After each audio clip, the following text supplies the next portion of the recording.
Welcome back mga master. Ito, nandito naman po tayo sa ating munting channel. Welcome back po. Dito po ay gabi. So, anumang oras kayo saman kayong lupalop na roon sa ating daigdig, ako ay bumabati sa inyo ng isang magandang gabi. Magandang araw na lang para kasama na lahat. Ito, sa ating video sa ngayon, kukuha lang tayo ng isang video mula dito sa ito, galing to ng Facebook to, ito sa mga viral sa Facebook ko. Tingnan nyo yung mga ginagawa nila. Tingnan nyo to, ito, nasa itaas natin. Tingnan nyo to, yung nasa itaas na. Kung paano nila, tingnan mo naman yung pagkagagawa nito. Siguro, kumbaga sa bahay, pag sa bahay mo ginawa siguro to, baka mabatukan mo yung gumagawa. Nagsimento, tingnan nyo, naka-slope yan. Naka-slope yan. Tapos tingnan nyo.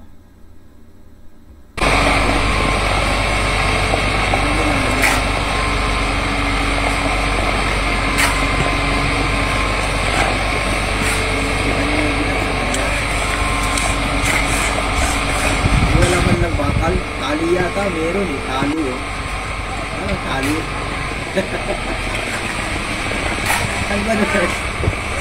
Ano ba naman pagkakagawa ito? Wala sa akin. Ayun. Nakakita nyo sa paano yung Tapos, madali lang. Ay, ba't napunta ron? Si Akar na Pangasinan. Taga Pangasinan yata itong nag-post na ito Stone Masonry. I-post muna natin. Kasi tignan, nakita nyo yung nakita nyo yung ginagawa nilang yan, Kita nyo, yan. Wala man lang bakal paano yan pagka wala man lang kumbaga hahawak doon sa may floor. Tapos galing din tayo ng construction dati, wala namang tayong ganyan Hindi naman tayo nagtatrabaho ng ganyan kumbaga. Tapos tingnan niyo yung mga tao, isa sa mga ng gobyerno sa mga contractors na tulad nito, safety ng tao. Saka ba na wala sa ayos talaga Pilipinas Nakita mo yan ito si Manong tingnan, nakita niyo ito. Walang ka-safety kumbaga. Walang gloves, walang damit. Tingnan niyo yung tsinelas. Wala mong safety shoes. Tapos pagka na disgrasya itong si trabahante, minsan hindi pa sinasagot ng mga contractors na ito o saan man yan, kung nasa DPWH yan o sa dapat ini-issuehan yan di ba? Maski saang bansa ka pumunta, yung mga gumagawa naka hard hat, well in uniform, pag nasa kalsada ka meron kang vest para kita ka ng mga mga biyahero, kita ka ng driver na kahit malayo ka pa lang, reflectorized, di ba? Kung sa gabi o maski sa araw, para kitang-kita ka. Pero ito naman, tingnan nyo naman tong mga ito. Ano ba naman klase? Pilipinas naman. Magbago naman tayo.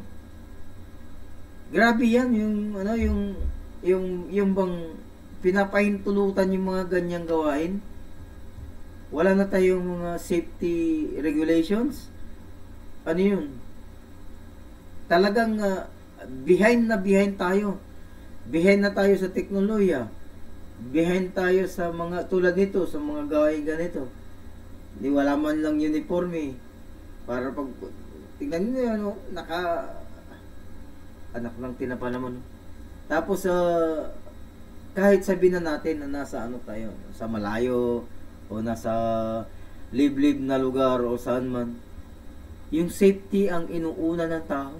Kahit man lang bota, oh. Tignan mo naman si Manong, oh. Tsinelas. Pag uwi niyan sa bahay, puro puti-puti yan, pati yung mga kuko niyan namumuti sa simento. So tuloy natin para sa ayos. Ganyan naman yan. Siguro lang yan, sa bakal-bakal, oh. Meron, may nakita ko. Marami ang ako. Hindi ako sa kaya ng damit. Ano ba yan? Isa sa mga viral na video. Ganito yung mga gawain natin. Gawain din sa Pilipinas. So, paano tayo yung nagito? Tapos, pwede, pag umulan yun, mahal na ng tubig yan. Buho na naman. Pangako naman tayo. Kasi nakakapanginig ng laman Nakakaasar pa. So, dako naman tayo, mangumusta naman tayo dito sa nangumusta tayo dito sa The Hague, Netherlands kay Vice Mayor. So, ito, tingnan natin. Vice Mayor. Pasok. Nakumpleto ba ho kayong apat ngayon sa bisita? Hindi, kami lang tatlo ni Kitty, ng kapatid ko si Pulong at saka ako. Okay. Kamusta naman po si Tatay? Dahil uhaw na uhaw talaga kami sa balita kay Tatay. Buhay pa naman siya.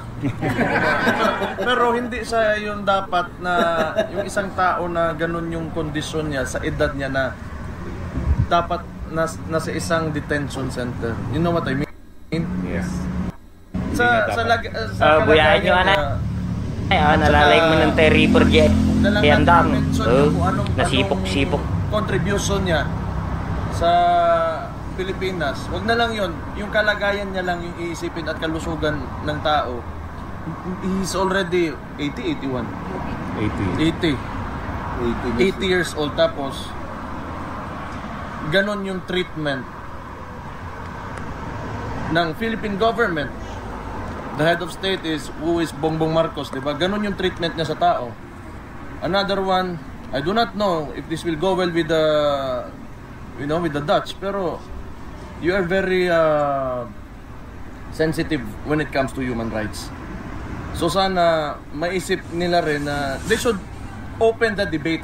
Yun lang naman dapat sana. Wala naman, we're not against kung sino man nagpapatakbo or this place or this country is allowing it to happen, but they should open up the debate to put an 80-year-old individual na medyo may problema na sa kalusugan, may mga sakit na rin, na bakit nandyan siya at ano ba talaga yung kasalanan niya, diba? Because kung ako tatanungin nyo, if it is a war against drugs, kasi yun yung dahilan ng mga who is opposing him, kaya nandito siya. Sino ba ang tinatamaan nun? If you are against drugs, di yung tinatamaan nun yung mga nagbebenta, mga poser, mga drug lord. So paano sa naging mali doon? Because he wants to save the victims of these people. So ano kasalanan ng tao ngayon na nandyan siya sa dito? Ayoko na magalit. Ano pong napag-usapan niyo? Ano pong napag-usapan niyo po ngayon sa Dalao? Wala naman, mga nangungumusta lang sa Davao. Sabi ko traffic, kasi hindi naman nagre-release talaga ng budget yung legislatura natin. Walang budget yung DOTR to go through with the Davao bus system. Mga ganun bagay. Trivia lang naman. Tapos balita sa pamilya, we were talking about the mga apo niya. Yan. Wala naman masyado. Wala pong current affairs kayo na pag-usapan sa politika sa Pilipinas? Wala naman. Wala mang mga bagong ano ngayon. na mga bagong tawag dyan. Yung nabubuking na mga kabit pala o ano dyan ng mga artista. Mga iba. Sige po, questions po. Mayor, good afternoon. Wait lang. May iba po tayo. Salamat po sa update kay Tatay Digong sa dito. Your comment po, Mayor, ongoing tungkol po sa ongoing investigation sa flood control projects. So anong basa ninyo dito, sir? Sa tingin po ba natin papapanagot ang mga nasa likod ng katiwalaan kaugnay sa mga sabing proyekto? Alam nyo, ang tingin ko lang dyan, okay man, sabihin na natin. Kasi si BBM kasi, when in fact, sa chain of command, siya yung nasa taas. And for the past 3 years, he allowed that to happen. So whose responsibility is that? So ngayon, mag-e-expose siya na kunwari ng mga congressman niya na under din naman sa kanya because you're the president. Ikaw pumirma ng budget na yon. Tapos ngayon, sisisihin mo sino? Yung mga nagpasa ng ano? Bakit? In the first place, bakit mo hindi sinigurado? Kasi pinagyabang mo yan sa pangalawang zona mo na may 5,500 flood mitigation projects ka. Tapos ngayon, nagkaganon. Tapos sisisihin mo yung ibang tao. Ikaw yung presidente. You're the executive ng buong bansa. Responsibilidad mo na yun. If there is someone to blame, that will be him.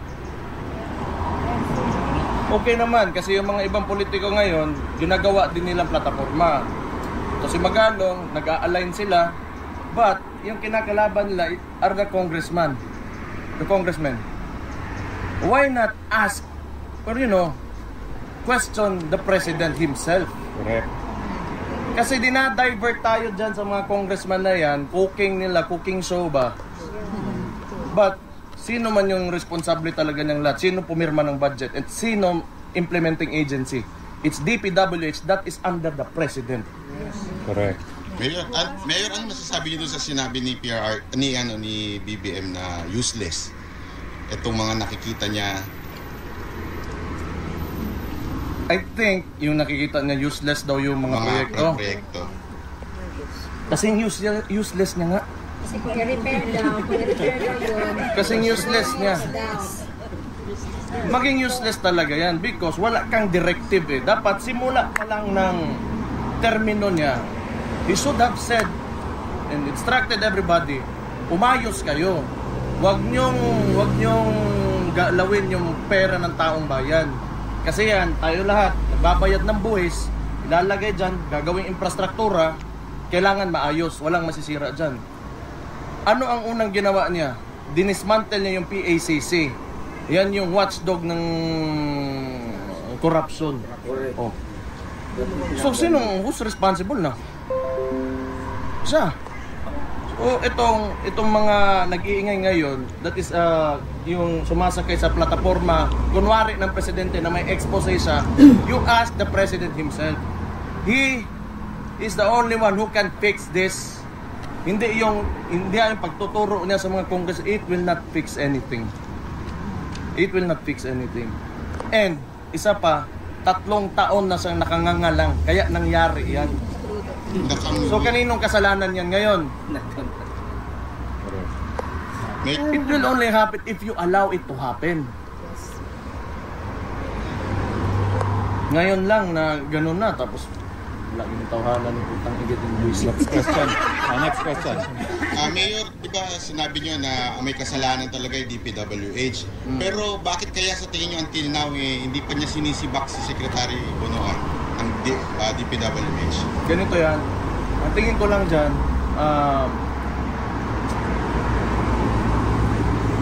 pag yan, yung issue na yan, nawala lang na parang bula. Kasi ginagawa niyang press release yan ngayon eh. PR stunt niya.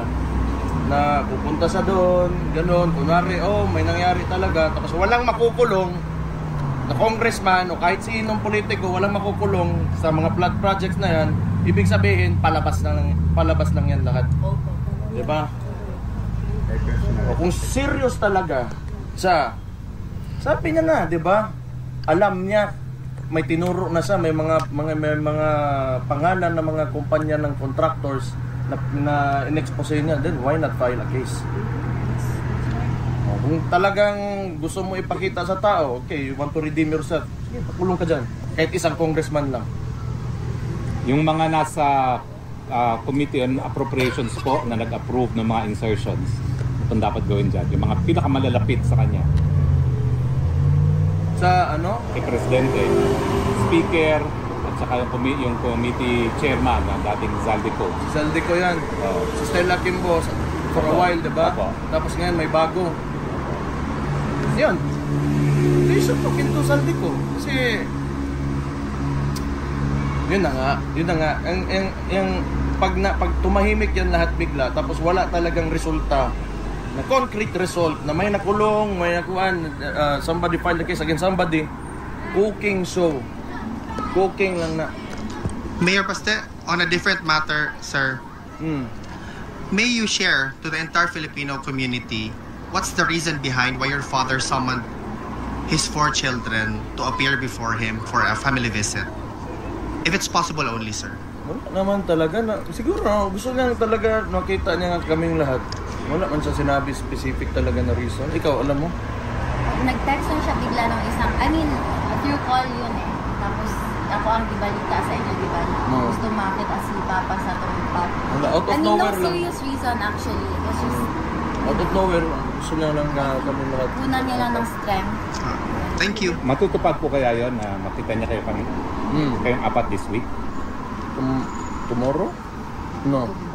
29 na tomorrow. Dili ba? Na tomorrow. Within the week. Within the week. Is there a message from the former president sa lahat ng mga milyong-milyong supporters niya na until now, almost 6 months already, still coming here outside the ICC detention facility? Hindi pa ba daw kayo napapagod? Hindi po. Can you tell him tomorrow that we will never be tired? Sinabihan ko, hindi talaga yung titigil hanggat hindi ka makakalabas.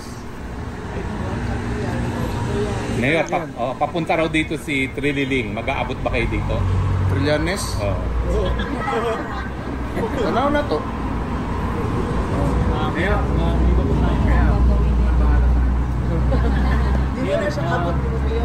Baka mag-set up na naman yan ng boxing ring na wala ako. Kailan nga ba ho? Wala na bang rematch kay Torre? Wala bang match kay Torre na sisipot siya? Ayaw niya ako hintayin makauwi. Ngayon nabanggit po ba kay PRRD regarding sa mga flood control na investigation na ginawa? Nabanggit ng kapatid ko. Wala naman siyang comment na ayun na nga. Kasi alam ko kasi mayor ako eh. Costing ng project, yung proyekto tama ba, hindi overpriced, hanggang implementasyon, yung process talaga kung paano ka gagawa ng project. Pag sinunod mo lang yan, hindi masisira yung mga tinatayo mo na infrastruktura. Anton, meron ka pa? Yes, Mayor, last na lang po.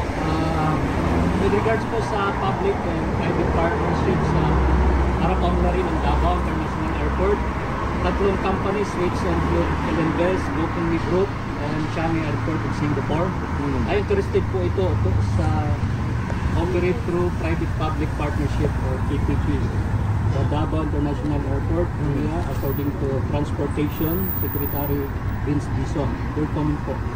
Okay, so maganda na tinanong mo yan kasi for the longest time, hindi kasi ako kasi ginagawang propaganda against my term as mayor sa LGU, yung airport na yan. But in fact, CAAP yan. It's a national agency. Under rin sa national agency, CAAP. Tapos, dapat ililipat na yan na maging sa region to become a Davao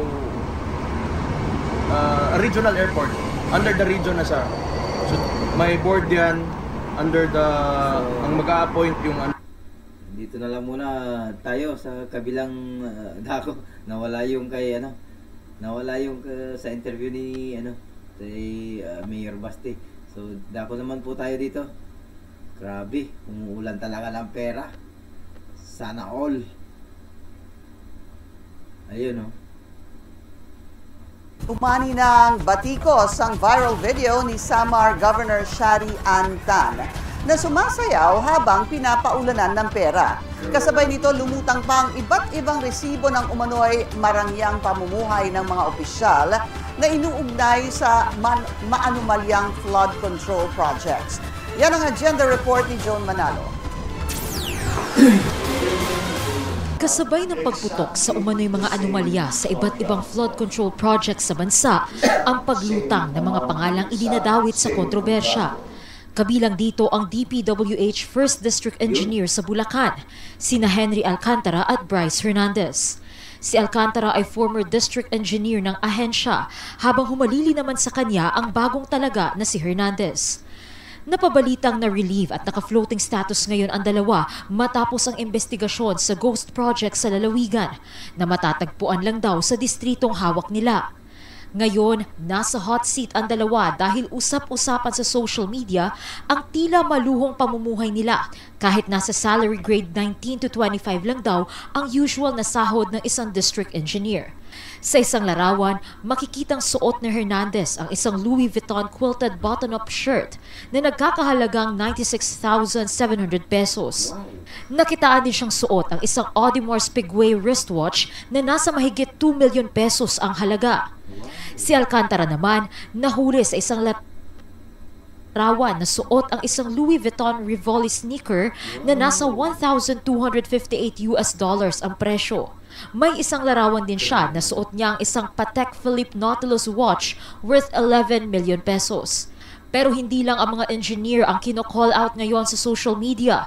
Kasama na rin ang mga contractor at local officials na hindi nakaligtas sa pamumuna ng publiko. Isang video ni Samar Governor Shari Antan ang kumakalat ngayon sa social media kung saan makikita nagsasayaw siya habang pinapaulanan ng pera. Nakunan umano ang nasabing video sa isang event sa Samar Convention Center nitong Sabado na dinaluhan din ng iba pang local officials. Pinuna ito ng maraming netizen at tinawag pang flood control gala. Binigyang diin ng isa, wala ito sa lugar dahil napakaraming substandard na proyekto sa lugar at naghihirap na ang mga kababayan. Pero giit ni Tan, tradisyon lang daw nila ito sa probinsya. Sa text message sa Billionario News Channel, pinaliwanag ng gobernador na napupunta rin daw ang pera sa simbahan at mga barangay project.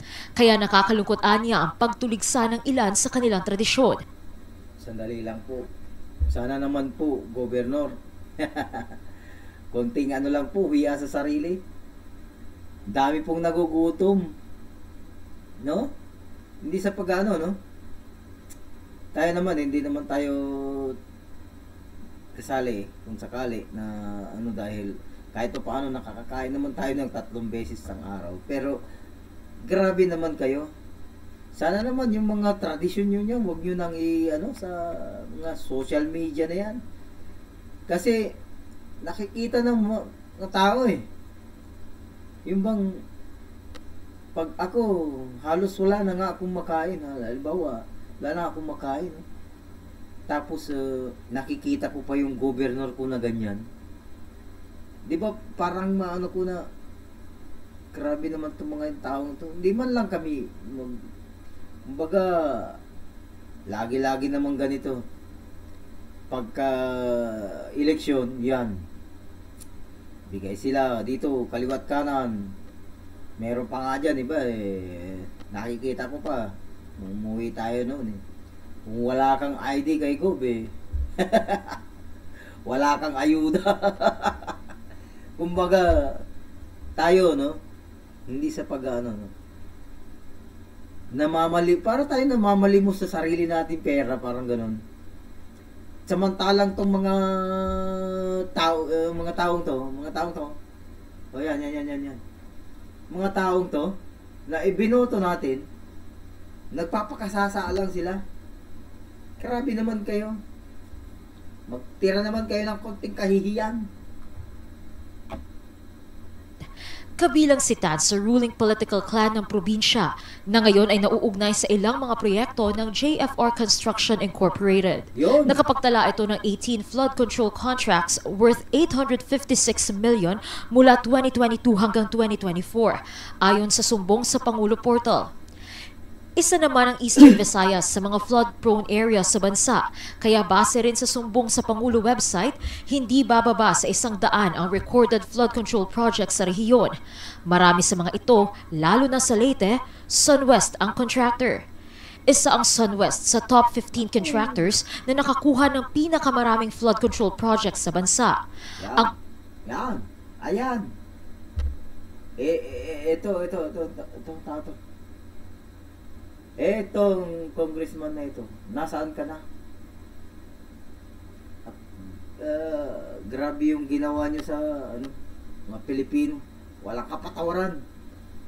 Mga demonyo kayo. Ang co-founder nito, si Ako Bicol Party List Representative Zaldico. Kaya usap-usapan na rin ngayon ang umano'y lavish lifestyle ng mga kapamilya nito. Sa Instagram ng kanyang pamangkin na si Claudine Ko, makikita ang travels at vlogs ng dalaga sa iba't ibang bansa. Kita rin sa isang TikTok video na galing sa vlog ni Claudine ang pagsakay ng kanyang pamilya sa isang private plane. Bukod pa sa SunWest, hawak din ng pamilya Ko ang isang aircraft leasing business at nakapagtala rin sila ng 5 billion peso capital. Pagmamay-ari naman ng kapatid ni Zaldi Ko na si Christopher Ko ang Hightone Construction and Development Corporation. Nakasama rin sa top 15 contractors na isiniwalat ni Pangulong Ferdinand Marcos Jr. Para sa agenda, Joan Manalo, Billion... Ayun. Malinaw na. Alam niyo po, eto huwag tayong, hindi ko sinasabing may nalilin lang pero huwag tayong palinlang.